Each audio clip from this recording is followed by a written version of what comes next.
Scientists experimenting with animals and transforming into humans isn't the strangest part of this series, of course.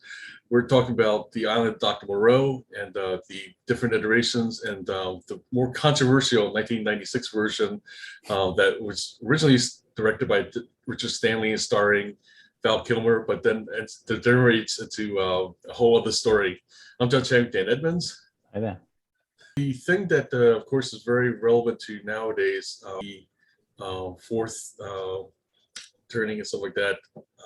I feel like some ways, there's this term about history repeating itself, and with the things going on, kind of the war in Ukraine, stuff like that. Are we seeing simply that just something of human nature that, and we'll definitely get into it in today's discussion.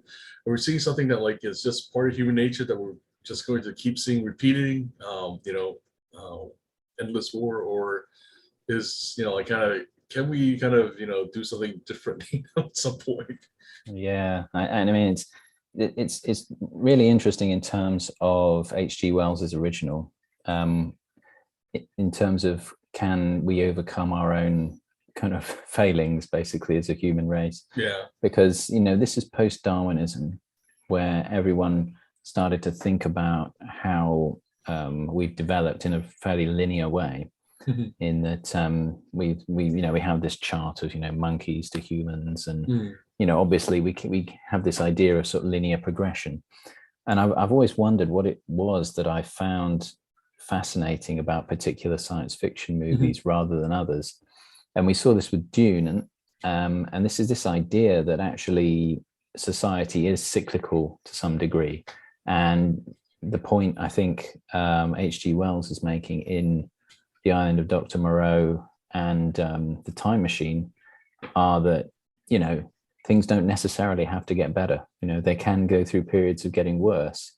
And whereas The Time Machine sort of throws that forward to, the human race sort of evolving into something that now seems pretty horrendous. The Island of Dr. Moreau does this sort of with animals as well. It shows that, in our efforts to try and improve things, we could actually create something that's fairly barbaric and monstrous in the process. Yeah. And like in each of the versions, that's really what I feel like we see is that's a very essential part of this particular story. Why don't we look at the 1977 version first? So that one's of course directed by Ron Taylor. This time we see Michael York again, who we talked about in the Three Musketeers, and he's as his ship's engineer. That he's really our eyes into this kind of strange world, like kind of that. Burt Lancaster is Dr. Moreau, and he's kind of like the scientist who gets shunned, and that seems to be very recurring theme, I guess, for a lot of these. Like we've seen this with Frankenstein, that like these fringe scientists and stuff, and we definitely see it here. Yeah, I mean, I think we'll get into the 1930s one, but so I guess we should explain we're talking about the 1930s version, the 1977, 1996, right, is the ones we're comparing. So I guess if in a way I would say the tone of the 1977 is quite similar to the book, in that Moreau is as you said, he ends up on this island. Montgomery is actually almost a somewhat sympathetic figure in the 1977 version. He's the one who decides almost to save him and brings him on board, as being fairly civil to him. And Moreau is actually starts off as a fairly sympathetic character, really. He's portrayed in a way in which he's really just trying to progress science and trying to find a way of benefiting mankind. That's sort of heavily laden on that. There's far less of the control element and the obedience element, which it almost seems like the beast people of the island have fairly free reign, I would say, in this one. I don't know what your thoughts were, but it's a little both, because on the one hand, there's the group that like almost like the misfits in themselves that are kind of running free and stuff, but then there's these kind of quote unquote domesticated ones that are like, basically they're servants and they're, kind of like, not much better than kind of the slave thing. And so I feel like Yeah. that's also like a key.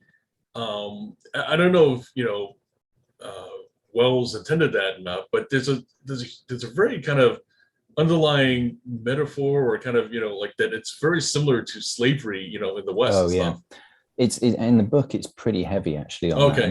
and much less so in the movies. I mean, there is you hear when they're on the boat traveling to the island, Mhm. you hear the sort of the beast people saying, "What is the law to do the work of men?" over and over again, and basically,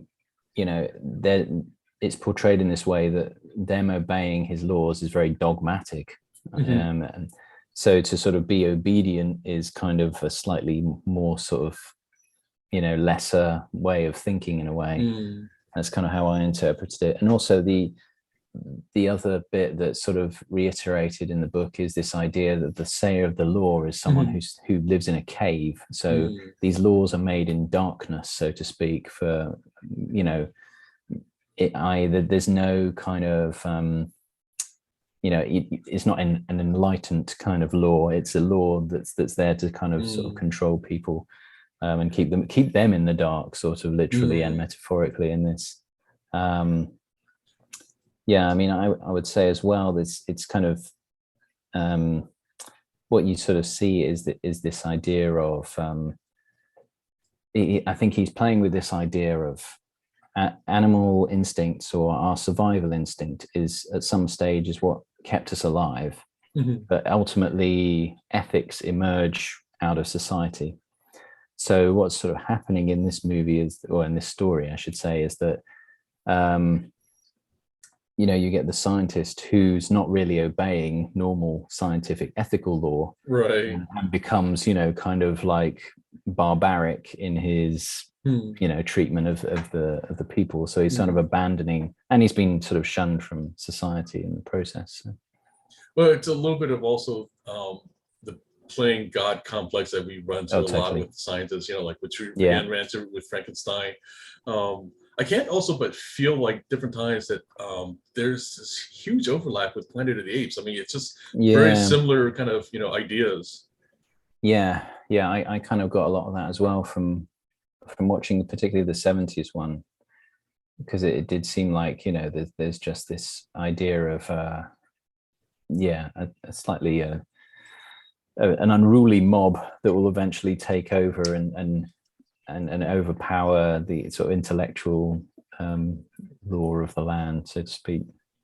Well, I mean, there's always a good chance, or like, I mean, that's something I didn't run into in the literature or stuff, but like how much the movie, the filmmaker, Don Taylor, I guess, in this case, how much, he was influenced by Planet of the Apes, or, I didn't see anything about that, but, then again, it's probably, easy to see that, I mean, he probably just got some different ideas from that stuff.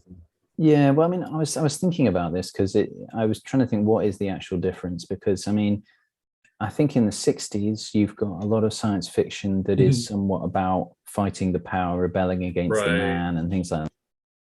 So in the 1970s, they basically, it's almost like they took a step back from trying to just be sort of rebellious and just being more cerebral. I would say the 70s is one of the most kind of exploratory and cerebral decades for science fiction. I mean, you can see that in things like, God, even like the first Star Trek movie. It's like a kind of a long sort of 2.5 hour philosophical treatise, really, rather than. And then the 80s, you can see Wrath of Khan is a totally different. It's almost like a cowboy movie or something like this. They're totally different sort of movies, and I don't think that's particular to Star Trek. I think that's more a reflection of the kind of movies, and I think Alien was really just the precursor of what was going to come in the 80s, because you've got, Body Snatchers is a much more kind of cerebral monster picture. There's a lot of build up until like the action in the third act and stuff. There's a lot of 70s sci-fi is pretty plodding, so and then but interesting. The other thing I think, which I don't feel like we've really covered so much, was I feel like what we see a little bit also with this is this idea, like kind of the white savior and, versus the Mm, savages, right? We saw that was maybe a Kong. And so like, yeah. I feel like that's another kind of element of like kind of we're seeing like glimpses of, of course, the British Empire kind of where it's just basically this idea that like, you know, it's our, in fact, even like the United States has their thing, right, of the manifest destiny and stuff that, Mm, we're out to basically, you know, civilize these, the primitives out there. yeah. Well, the one of the differences with this one, I guess, is that or one of the key points, not totally different, but is actually set in the time that it was written. Oh, So right. Yeah. it is supposed to be like they are supposed to be there, kind of like taking over an old Portuguese colony and Mhm. doing experiments in the early 20th century, I guess. Right. So that was kind of an interesting choice that they decided to make it more of a Mhm. sort of a period piece. And Yeah. I'm guessing probably for, I mean, it's quite convenient budgetary consideration because it's Sure. yeah. I mean, you can tell this is a fairly low budget production as well. There's not a huge amount of work gone into the animal effects. We're not trying to sort of do the kind of things that they're trying in the 96 version. Mm. But interestingly, they do like the can't remember her name now, but basically the Panther woman who's played Oh, by Barbara Barbara Kerr. Carrera, who Yeah. I don't know actually from other movies. I'm sure she's been in plenty of stuff, but Yeah, the thing that stand out for me for her with her was she was the one Sean Connery post 007 kind of period, I guess, for him. It's that Never Say Never Again. That's the one that stands out for me that she was in. So I mean, she's been many different things, but right, that's the one yes, that like she was the the the Russian spy femme in Never Say fatale. Never Yeah, Again, Femme Fatale. That's right. Yeah, oh, she's very different actually in that movie compared to yeah, this. very different. Props to her acting range.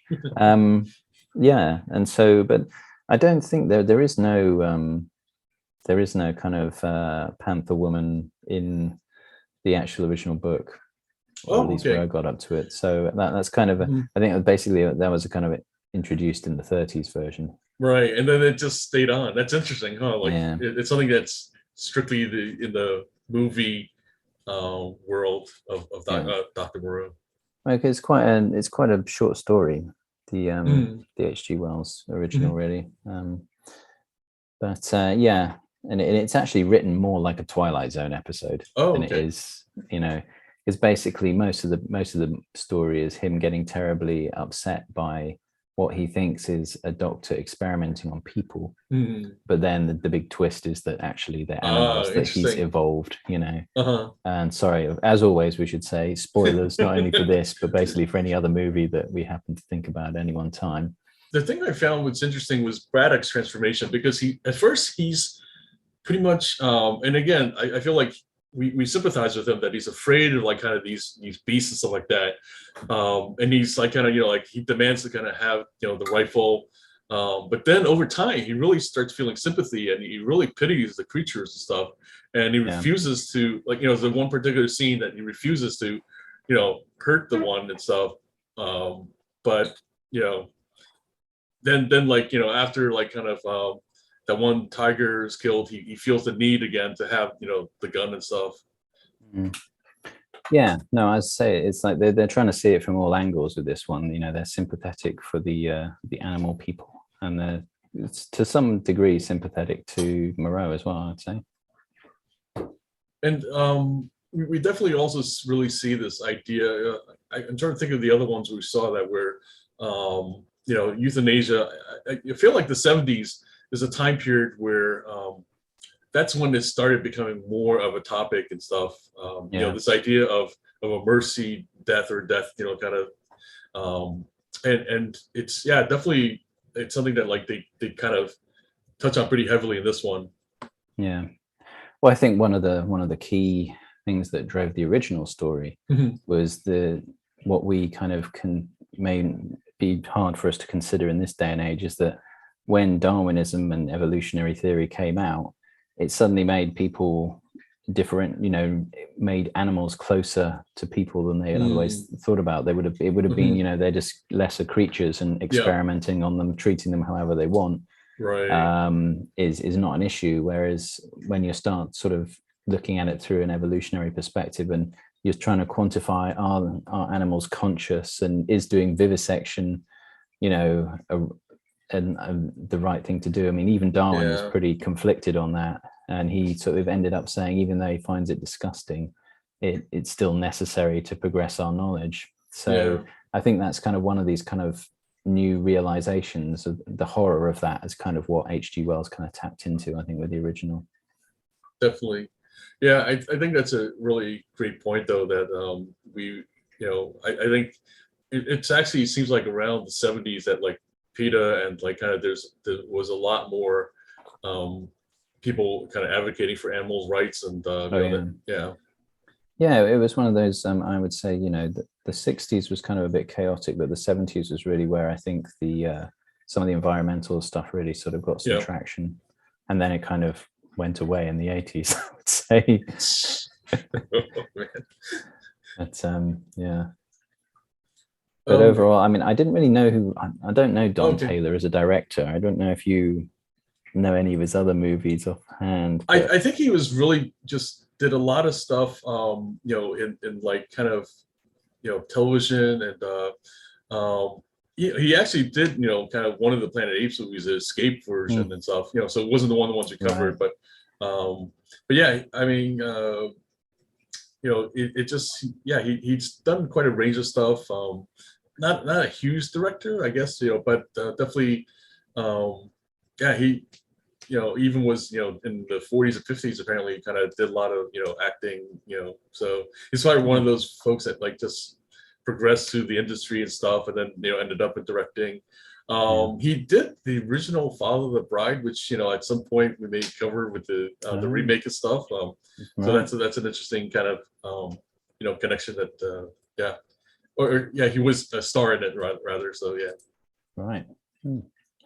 Yeah, overall though, I found it's a bit fairly slow. It felt like a bit of a Yeah. TV movie, but by the same token, it did give you enough there was enough sort of well-delivered dialogue from Michael York and Burt Lancaster to actually make you kind of think about the implications of what they were trying to sort of do with it. So yeah, I pretty much agree. That was like pretty much a doable movie. It wasn't like kind of, anything extraordinary, but it wasn't like, it was by no means one of the worst, versions we've seen of different ones. So shall we talk about the 32? Yeah, let's go for the 32. Okay. So this is it. Go for it. Yeah, sorry. I was gonna say that this one was actually called the Island of Lost Souls. So it's like the name, I'm kind of, as at a loss as why they, decided to change the name, I guess, and stuff. My guess would be is it sounds scarier. Okay. In a simplistic way. True. You have to think about, there was this is pretty much the birth of cinema, and people that just want more. They want to sort of create an impact. Dr. Moreau, they may not know the books. They're just like, oh, it's something where there's bad people there. And then let's call it the director, Earl Ken, pretty much apparently was known for B movies. This is probably one of his best known movies, so we probably won't see much of him in the future. No. I mean, the 30s, as we've sort of found, it was actually kind of a classic decade of sci-fi and horror in a way, and was kind of the birth of the mad scientist. This is where this whole sort of trope comes from, I think, is really, this is why you've got Frankenstein and Metropolis and various other things. There's lots of examples of scientists going mad, and I think this is really just a result of sort of post Great Depression. The 30s were just a very cynical time, so I think everything was a target, and I think progress, I'm sure a lot of people felt very cynical about progress during the 30s. So this is why you see a lot of these stories being made into movies at this time. Yeah, I think one of the appeal, excuse me, of this movie in particular, though, besides the mad scientist element, is the fact that like it's this exotic locale, right, stuff that like we saw this of course with King Kong, and and here we have like kind of this island that this person's kind of stranded to it and stuff like that. Charles Laughton plays Dr. Moreau in this case, and he's kind of known as a character actor from many of the '30s movies. Yeah, and he has some pretty incredible facial hair in this movie, from what I remember. Yeah, I mean, I think it seems, as you said, you know, the whole sort of exotica thing in the '30s and travel was a really big theme, and I think that's mostly because escapism was just a big theme in the '30s. You know, people just wanted to get out of the city and all the depressing environments, and wanted to go and, you know, and didn't want anything too complicated or like. I think, you know, there's the H.G. Wells also wrote Things to Come, and they did a movie adaptation of that at the start of the '30s, but it really did bomb badly because it was too kind of I think it was trying to be too sort of abstract or intellectual and or too speculative, and people just really weren't up for that. They just wanted a bit of sort of monsters and, you know, something. And of course, you know, as well as the allure of the exotic location, we have the allure of the exotic panther woman, who is, you know, the introduction into the whole sort of Island of Dr. Moreau franchise, I guess you could say.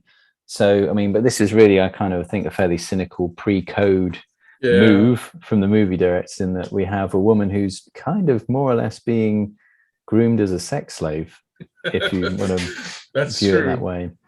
And, you know, she's fairly scantily clad and she's undressing, and we have, you know, some other beast men kind of watching through the window of her getting undressed and things like this. And, you know, she can be easily told to go and, you know, sleep with this new strange person on the island. So I feel like this is very much a '30s element, you know, because, like, you know, not only do we have that, you know, this exotic woman Lotta and stuff like that, we have like kind of, you know, this kind of pristine kind of, you know, version, like, you know, she's like, Lotta is in theory kind of like the physical version, but very much like kind of, you know, the fallen woman and stuff like that.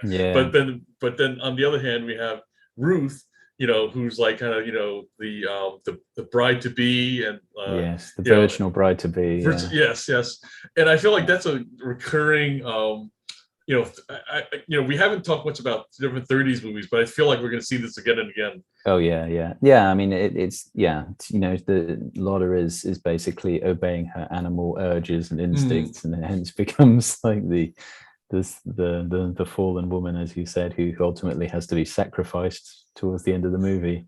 Oh, now that you said that, it makes me think of, like, we actually did see this even in It's a Wonderful Life, which is very much a, you know, like, it's a holiday movie and also like a very kind of slice American pie kind of thing stuff. But even then, even that movie had that. But, you know, granted, it was like 1946 and many years later. But even then, but I guess partially was the idea that it was set in the '30s, like, you know, even though it was made in 1940s. But it was set like kind of the Depression era, right, with the banks collapsing and stuff. And then, like, you know, Violet was the kind of fallen woman, but in that case, she was blonde, so it was like kind of was a little bit more of a swap, I guess. And meanwhile, of course, Mary is the brunette, who's like kind of, you know, like, so and that one is not as overt, I guess. In the '40s, they learned to subvert expectations, I guess. Yeah, no, you're right. It's kind of, it's an interesting movie. I think It's a Wonderful Life, in that it is, you know, it's so close in time to what it's about. It's not, you know, normally you'd want some distance, but doing it from the previous decades, quite an interesting turn there. I guess, yeah, I mean, I guess the other thing that kind of you could say this taps into, which post Great Depression, obviously a lot of people are very angry at society, which is why I'm sure you get a lot of gangster movies, and why, you know, again, we've got civility, which hides a sort of a heart of sort of animalistic beastliness. So we've got sort of similar tones, and it's kind of like venting anger at society through monsters is one way I think you can kind of see that being expressed. Oh, I should definitely mention that Bela Lugosi is the sayer of the law, and that's a recurring character, and that's a key character, like kind of like you said, where he's the one that's kind of propping up the law in the shadows and stuff. Yeah, he's kind of the one. Yeah, he's the one who's sort of trying. Well, I mean, he's obviously kind of like the chief patsy for Dr. Moreau, but and then sort of ultimately becomes the kind of wise elder who gets overthrown by a new generation of beast people later on, which is again a kind of a fourth turning thing of the elder sort of who either gets who's there to provide wisdom or is there to kind of be the person who needs to be overthrown for the next generation to thrive. So interesting. It's funny, like after you've mentioned about the different turnings and stuff, and then like to look at these different stories with that lens and stuff, and it's definitely like something that we've seen like kind of in different shapes and formats, but definitely there. Yeah, I mean, likewise, you can sort of say Dr. Moreau is kind of, again, he's like the sort of the older generation who obviously doesn't sort of understand, what decency is, and is kind of doing whatever he wants, become a kind of an egotistical,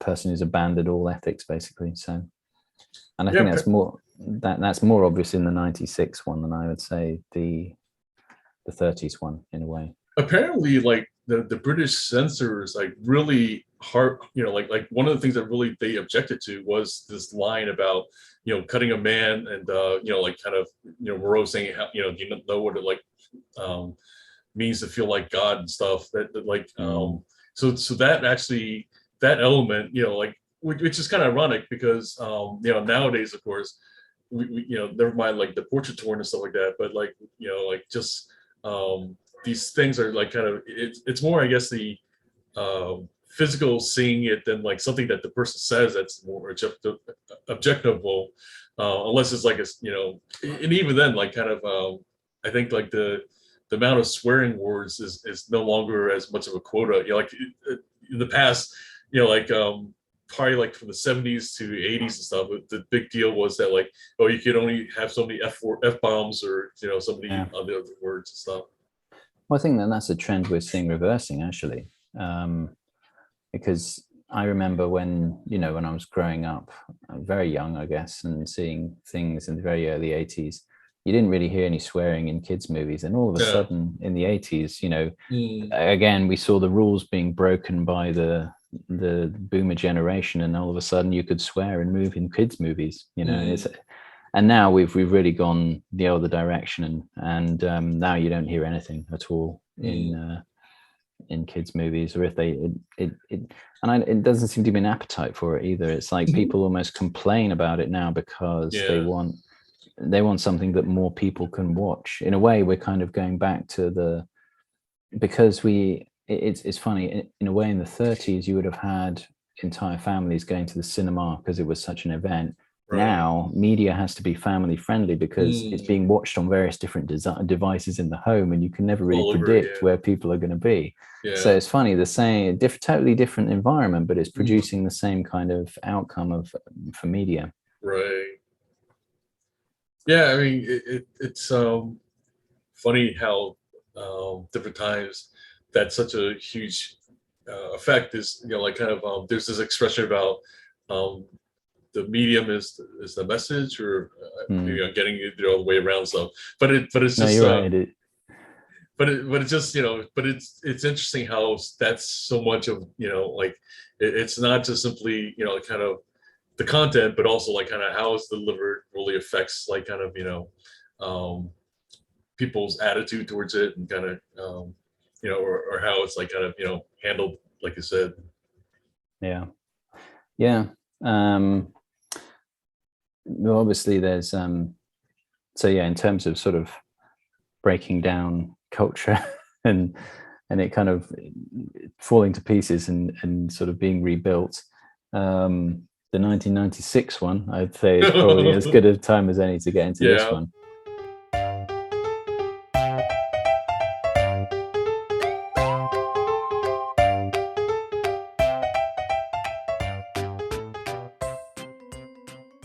so yeah, in terms of sort of breaking down culture and it kind of falling to pieces and sort of being rebuilt. The 1996 one, I'd say, is probably as good a time as any to get into this Yeah, one, because this is by definitely. far the most chaotic. And the 90s was all about, especially in sci-fi, it was all about disassembly of culture, Yeah. subverting expectations. This whole idea of there being a big twist in movies is the sort of thing that comes about in the 90s. We can't just tell a basic story anymore. And it's almost like everything is up for decompartmentalization in the 90s. Mm. And I feel, in a way, and it may just be because I watched Lost Soul as well, but I kind of feel this is one of these kind of very kind of cynical 90s movies that says, that challenges what is actually tasteful and what is not tasteful, because it basically kind of like is more like a freak show at times than an actual kind of just an out and out movie adaptation. It's kind of pushing the limit of what we would find acceptable in terms of a form of a movie, what's acceptable in terms of saying people are animals or not animals, or abnormal or normal. It really does play with that. So it's quite an interesting watch in that respect, but not a comfortable one. I think so much so that, like, I mean, it's even been parodied, right? Like, where what's it called, South Park, like, kind of famously did a like kind of a spoof of it, like where they kind of did the whole Marlon Brando characters. And so I feel like, despite the fact that, like, this movie kind of really, like, just did badly overall and stuff like that, and is poorly received and all that, but yet it's like one of those that, like, just is not going to go away. It's like it's like one of those you just can't ignore. And I think that's interesting that, like how a movie that, like I said, just really fell apart in production and stuff, just had so many problems and everything, but yet, like, something about it, like, kind of just like refuses to die. Well, I think it's one of those ones that it's almost like a road accident. It's so bad that you can't take your eyes away from it, in a way. Yes. It's so all over the place, and it's so chaotic that it's kind of one of those things you come away from it saying, oh, I really don't want to watch that again. But there's lots and lots of memorable parts in it that really stick with you. I mean, the directing is all over the place. I mean, well, as we know, because obviously, as we know, Richard Stanley was the guy that really conceived this. And if you, we'd highly recommend people watch Lost Soul, because it's a very funny watch, if nothing else. But he had this sort of somewhat sort of familial connection to the story of Island of Dr. Moreau, because it was somewhat based on his grandfather, I want to say, or he thought it was inspired by it or something. Right. So he had a very clear vision of how this was going to be a sort of an exploration of how we hold people up as messiahs, and how the human body can be sort of deformed or warped in several ways, or what we perceive as animal behavior or human behavior. And I mean, it had quite a high concept kind of view to it, but it all just completely broke down in production. I mean, I feel like in some ways we're almost seeing what would happen if Jodorowsky had made his version of Dune, to be honest. I mean, that's what I feel like, because of the fact that, like, the comparisons that you have a visionary director who is very clear on what he wants, but then in terms of the execution and the scale and stuff, Richard Stanley had successfully done kind of a small sci-fi movie called Hardware before this, just extraordinary. Like, if you watch it, kind of it's just like, you definitely can see, like, his attention to detail, and the fact that, like, when he has a vision, he really knows how to shape it kind of into something on the screen and stuff. But the problem is between that kind of small scale and then this, not only the budget, but also just like like we're talking about being on this island where, like, they had all these extras. They had, like, big actors with big egos, and which we'll get into that as well. And I feel like there's just so many things to juggle that he just was overwhelmed. I mean, if the thing that I got from Different Times of Lost Souls, the documentary, is that like he just different times just like was got to the point that like he was almost in a fetal position, kind of Oh, just like totally, going, yeah. like take me home, kind of. Yeah, and I think it's kind of one of those things where you understand from the how the politics work within a movie production, that something small where the actors are relatively unknown and you have a lot more control over it, is you can manage it, from however you want, really. But when you've got these sort of big egos, you've got big locations, expensive sets that have to be, where the cost all has to be managed and things have to get done. He was just hiding away in his hut most of the time rather than getting out there and managing the people. Yeah. So it's a different beast, no pun intended there. Maybe it was, but yeah. One thing that I also did watch, kind of in conjunction with this, not, like I watched the Val Kilmer documentary before this, and then I went back to the segment where he talks about the Moreau production and stuff. And it's interesting that he doesn't talk about Stanley at all, or barely. He only talks about he only kind of picks up from where, we should talk about that John Frankenheimer is the one who takes over the production, and who we actually kind of talked about before as well, and we talked about him more actually with the Manchurian Candidate, and from that perspective, Val Kilmer kind of treats it as like, oh, kind of, this dictator is kind of showing up on set and stuff. And I feel like partially what it was here's the director, right, who was charged by, New Line to kind of get things back on track. But he's also like kind of, he had the no, BS attitude to do it. Like this is like a seasoned director who's been on, he's dealt with a lot of different actors. And I feel like that's probably why Val Kilmer felt like he couldn't, kind of push him around as much as he could with Richard Stanley and stuff. Yeah.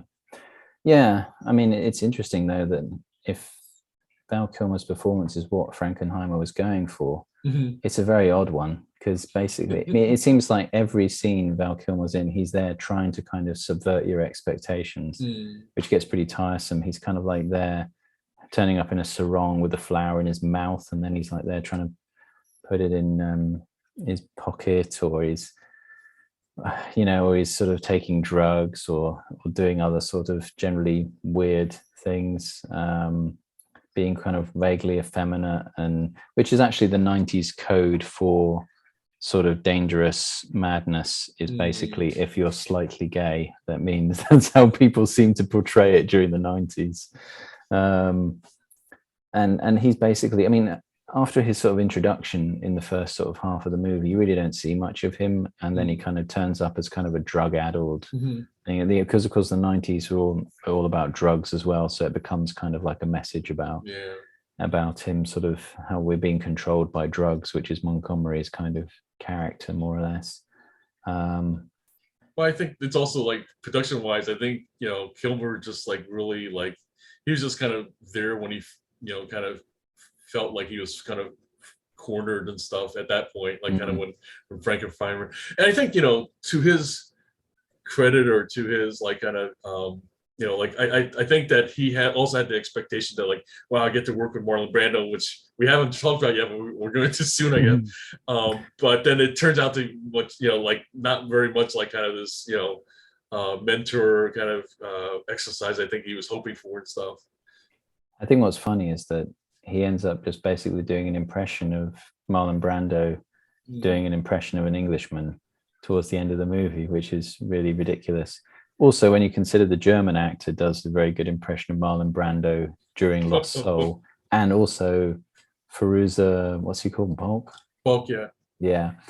Also does an impression of Marlon Brando in Lost Soul. So it's like everyone's just like constantly doing it. But yeah, and it's a very odd the idea of Montgomery's character is that he's someone who's actually you feel somewhat connected, like he's a helpful character who's there to help the person, and then you slowly realize they're actually fairly like a brutal mercenary by the end of the story. This was more like he's a weird person who just sort of is weird, and that's it really, and gives drugs to animal people. I mean, but that's nothing compared to Marlon Brando's character, um, who's got this really strange, affected English accent that he's just decided to do. And clearly, you know, Marlon Brando just did whatever the hell he wanted on this production. That's what you learn from Lost Soul. So he just appears out of the jungle, all with white makeup, dressed in a white hat, and with his small Dominican person in tow who looks exactly like him, the mini me prototype. It's crazy. Yeah, I mean that's another one that's been kind of parodied because it's become such a meme. Like kind of this, and it was his idea to find this actor that like it's I mean they had to kind of search far and wide, I guess, to find this guy and everything. And I thought his whole, you know, his line about this is that it does stick with you. He's like, you know, this guy is going to be the thing that most people are interested in this movie because he's like right. he's a living piece of art. And to be honest, it is the most memorable thing from the entire movie. It is. And I mean, Just but I mean, this so, isn't. something about it, like his ideas, though, like kind of like like I mean, much as like the different problems that with Brando on this production and stuff like that, but the guy really did have ideas, kind of. I Oh mean, yeah, there's no doubt about it. And I feel like one of the things that he was trying to do with the whole production overall was that he was trying to make this into this apocalypse now. Like, I mean, that's yeah. when it seemed like one kind of, and I feel like that was partially more his idea than Stanley's, and but then ultimately it just kind of, I don't know, maybe by his sheer willpower, in a Steve Jobs sort of way, he bent the reality to kind of happen, like that. Yeah.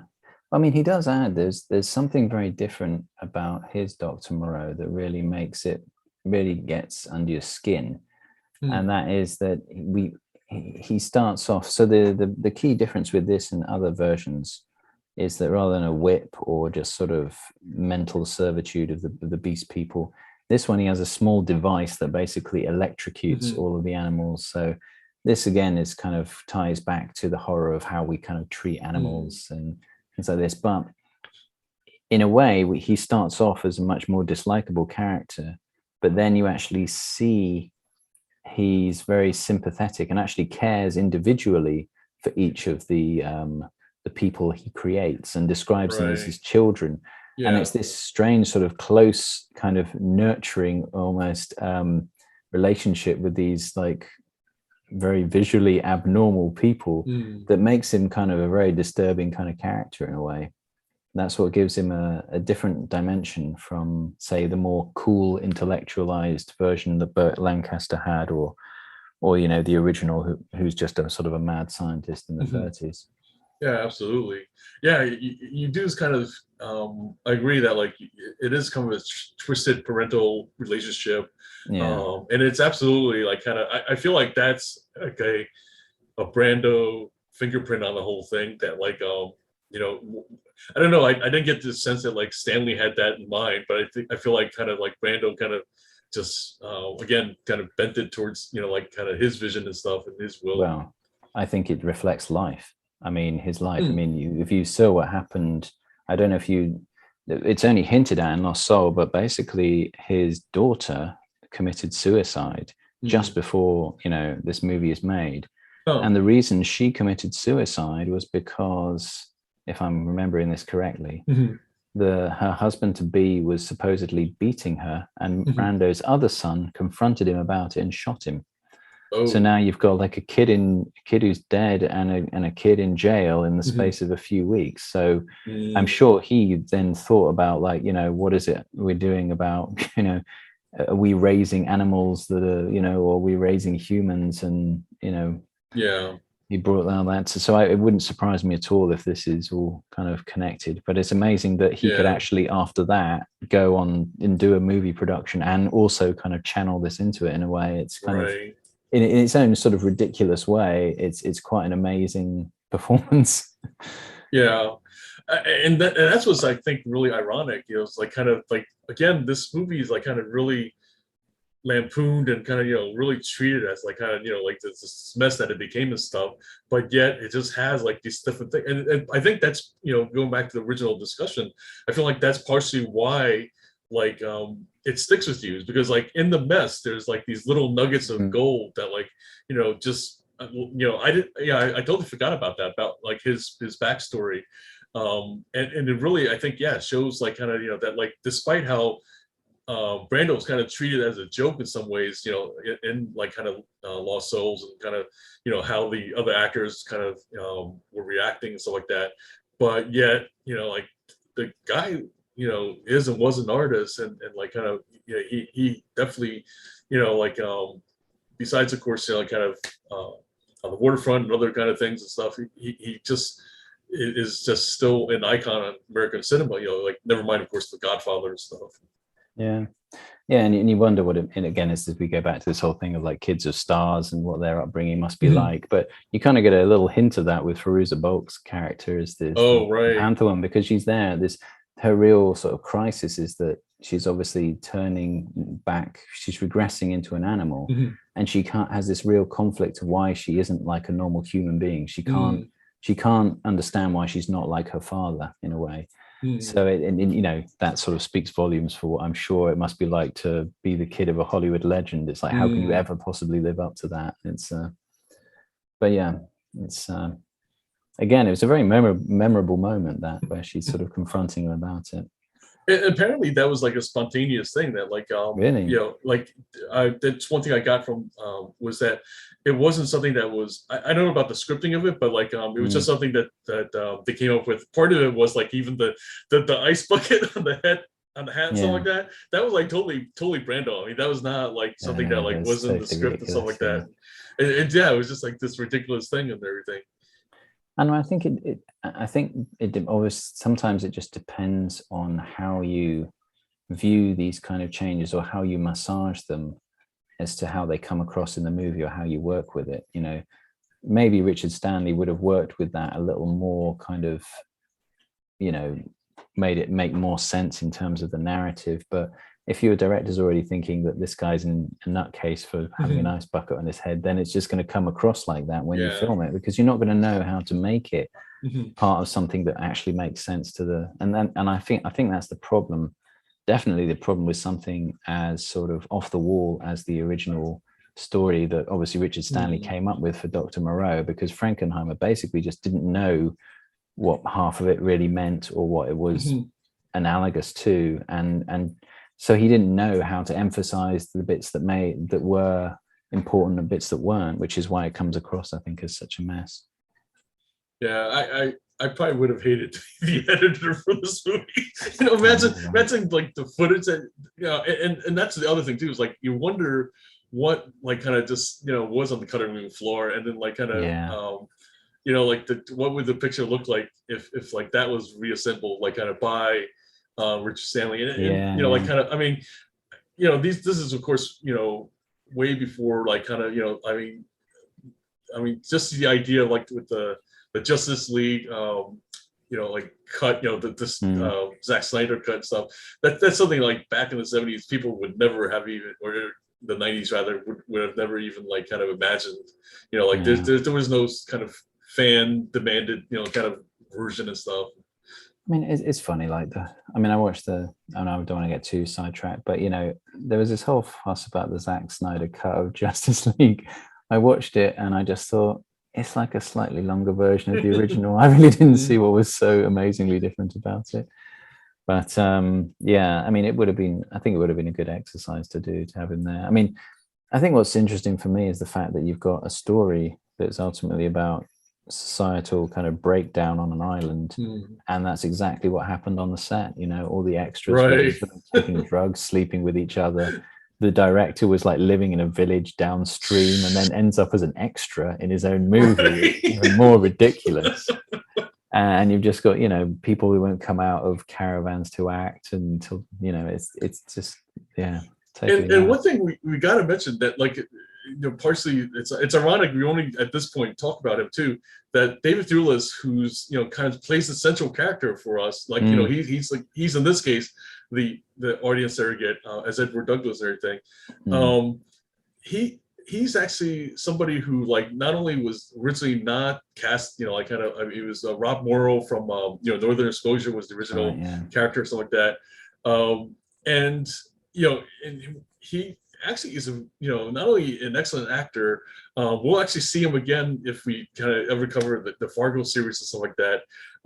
And it's like kind of one of those things that I think is so ironic that like the main character is in fact like kind of somebody who like all this stuff is almost like kind of lost around this stuff, like. Well, that's where the direction was so bad, because you have him as an audience surrogate, as the main character, who's supposed to be kind of shocked and like angry about everything that's happening. Mm-hmm. But then he's acting against Val Kilmer, who's there trying to be as cool and stoic as possible, whilst also being really weird and kind of stoned, kind of with a flower in his mouth, going, "Hey man, it's weird on the island," basically. And he's there going, "What can I do?" And it's like there's such a, it just doesn't blend together in terms of scenes. Or you've got him against Marlon Brando. Brando seems like a sort of a pottering old sort of English professor. That's the problem. Is like there's not. He comes across as just too much of like a sort of eccentric old English sort of person, rather than a sort of terrible kind of mad scientist kind of character. There's not enough kind of danger and not enough kind of feeding off the anger of you needed more intensity to bounce off his anger and intensity. I mean, would the movie have worked better to have like Kilmer as the Douglas character as our surrogate, and then Thulis as Montgomery? I mean, I almost feel like that's like a slight miscasting, because I feel like to have a stronger actor, like to be the central one and stuff, with Kilmer stuff. I mean, and it would have been interesting to see like kind of how that would have played out. I think well, I mean, he was so bad at being like an eccentric stone scientist that he had to have been better as a sort of a fairly standard protagonist who's just kind of trying to escape and getting upset by everything. And I think what's his name again? I've forgotten the English actor's name. David Thewlis. David Thewlis. I think he would have been much better as Montgomery, to be honest with you, because he could have done this sort of person who has to. He would have been able to create a character that is sort of sympathetic and seems humanitarian, but is also doing pretty horrible things in the background. Yeah. I mean, he's sort of done that to a lesser degree as the werewolf character in Harry Potter, where he's both a monster and a sort of a hero at the same time. Right. Yeah, you're right. I think swapping those two would have been a much better. It would have made more sense, kind of. Yeah, just from the point of like having somebody to kind of counterbalance Brando more, kind of. Because there really wasn't like Val Kilmer in his Montgomery role wasn't supposed to counterbalance Moreau. He was supposed to just basically be supporting and stuff, and yet like you said, he was always trying to do something kind of subverting expectations, or like something to kind of stand out more. But as a supporting character, you're not supposed to stand out more. You're supposed to stand out less. And I kind of think, I wonder if sometimes with these with a production, if you're trying to deal with two big egos that could potentially conflict, you're better off having them as characters that could potentially conflict in the movie, because otherwise it becomes of like, in this, it's like Kilmer and Brando are trying to outweird each other in every scene. Right. It's like, and it becomes a competition in that way rather than something that actually benefits the drama and the story. Yeah, great point. Yeah, and because I know, I mean, it's interesting, this idea of kind of taking real life relationships and dramas and working into the story, because that's what Werner Herzog talks about. That's why he kept on hiring, I can't remember his name now, the German actor who's Nosferatu. Yeah, he said he was a nightmare to work with, but because he was creating a movie about a nightmare character, so it kind of worked. Yeah, definitely. So I mean, did you have a favorite of the three? I mean, I guess I have to admit that like the 96 version has a special place in my heart. I mean, as it's true, effed up as production is, it's like if I had to pick any one of them that like kind of stands out, it may stand out maybe for like kind of negative reasons, like kind of that's why it's known as a but for me, like that's almost enough reason to that why it stands out then. Kind of it's so bad that it's good kind of thing and stuff. Yeah, absolutely. It did. I mean, the whole thing really piqued my interest because it seems like a kind of a simple story, but actually, it's one that has more depth the more you get into it. Mm. Especially this idea of evolving animals into humans rather than the other way around. So yeah, for me, I mean, I found it a lot more interesting than I thought I would, and particularly this kind of. I now realize when I watch, like I say, with Dune and various other things, sci-fi that has a kind of a cyclical nature really kind of appeals to me. So, but yeah, I mean, I think just for sheer spectacle, the '96 is probably my favorite. Oh, and before we kind of wrap things up and stuff, I didn't really realize that it was Ron Perlman as the State of the Law in this version. Like it's so Oh, buried. Like it's something that like yeah. he's, I don't know, like he seems to just be very much like in the background, or kind of like like there's very little that kind of stands out about it. Like kind of Yeah, they did make a lot more in the '96 about eating flesh than yeah, they did in the '77. That's yeah, obviously, veganism on the rise and things like right, right, this. right. But they made a much, that was a much more pronounced deal that once you eat something, then you're going to go mad, basically. But yeah, I totally missed Ron Perlman in Yeah, that role. seriously. And as I say, that was another reason why it's some of the under I wonder, did John Frankenheimer read the book before he even I doubt started? it. I doubt it, because it didn't seem like as we talked about the whole thing of obedience, the idea of like is experimenting on animals bad? And no, I mean it all just kind of seemed to get thrown together, and yeah. But it was an interesting. I think now, if you were to remake it, how would you do it better, though? I think that's the question, because Hmm. that's one thing we always like to ask is I think you could make the Island of Dr. Moreau into actually a very interesting, just for a laugh, Netflix show or something like that. But Right, right. I feel that there is room for it in today's sort of society, and it's something where we're dealing with sort of monsters that are sort of sporadically created, Hmm. that we don't necessarily. It's the unpredictability of each of the creatures could almost be a theme of it, in that you could bring out particular traits that Hmm. that spiral off and create sort of things that you wouldn't have thought of. Well, certainly the effects can be better. We just have so much more capabilities at our hands and Mm, stuff. yeah. Also, like genetics has kind of just ramped up even much more. So it's definitely a lot more realistic. I mean, what was the thing about like the lamb baby or something like that, that like it was like that they cloned the first lamb or something like that, and and we're definitely actually, I feel like we're that much closer to that. Like this is probably less science fiction than just like science possibilities at this point. Like kind of Yeah. with where we I mean, are. I mean, you could just explore the entire dark ethical world of genetics You in know. the Island of Dr. Moreau. You could have like a family of cloned sheep where the father is just raising a clone of itself and is married to like a female clone of itself or something. You could really make something messed up there. And There is like a movie that just came out that kind of like, it's funny we're talking specifically about sheep, that like that the something about like that the woman, like the couple, rather than oh, having a human baby, they have the lamb baby, a something like lamb that, or baby. sheep Yeah, baby. it is Yeah. cool. It's called Lamb. Okay. It's an A24 production. So yeah, Okay. it's going Yeah. to be interesting. Yeah. Count on Um, A24 to kind of do these off the wall kind of ideas and stuff. yeah, absolutely. I think it's funny that they're A24 when they're basically making B movies. I think that's the irony. But But they do it on such a art house kind of oh, I level, know. Yeah, yeah, like in really. terms of budgets, in terms of their selection of the filmmakers and the looks and stuff. Yeah. Kudos to the marketing team of A24 is all I can say. Yeah.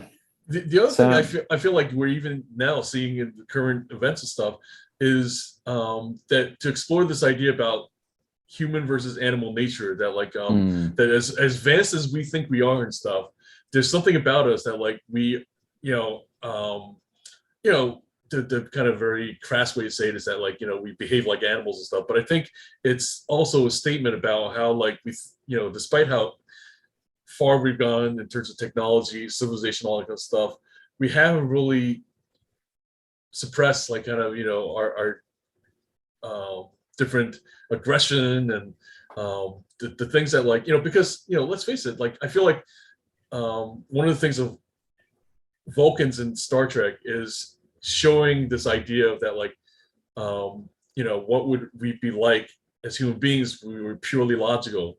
And then, of course, it kind of always goes back to that, like, well, we're humans though and stuff.